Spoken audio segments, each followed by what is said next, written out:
All right, let's talk about pecan pie bars. Picture this. You love pecan pie, right?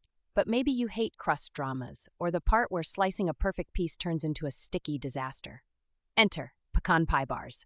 Life simplified. The genius of pecan pie bars lies in their portability. They morph gooey pie perfection into a handheld miracle. Imagine taking pecan pie to work without the guilt of decimating a full wedge at your desk. That's the magic here. Start by preheating your oven to 350 degrees Fahrenheit. Always respect your oven temperature. It's not a suggestion. Pro tip, preheat for at least 15 minutes to ensure it's actually hitting 350 degrees Fahrenheit. This can make or break your crust. Crust-wise, it's almost a shortbread situation. Combine 1 cup of softened unsalted butter, 2 cups of all-purpose flour, and half a cup of sugar. Blend until crumbly. Don't overthink it. Crumbly is perfection.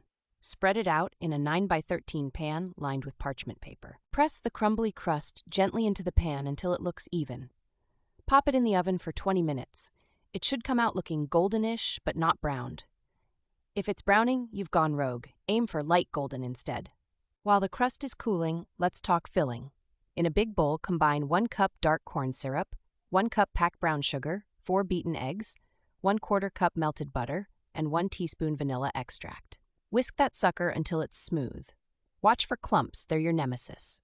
Now for the starring role, pecans. You'll need 2 cups of chopped pecans for this. Chopped ones work best here because they spread evenly, avoiding a weird clump situation. Stir them into your filling mix and suddenly it smells like heaven. Pour the pecan mixture onto the semi-cooled crust.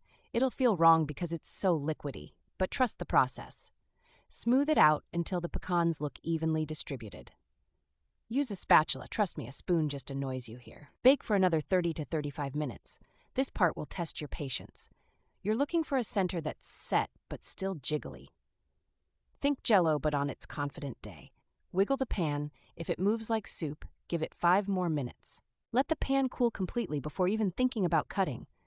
I know this is agony, but slicing warm bars leads to sticky, chaotic regrets.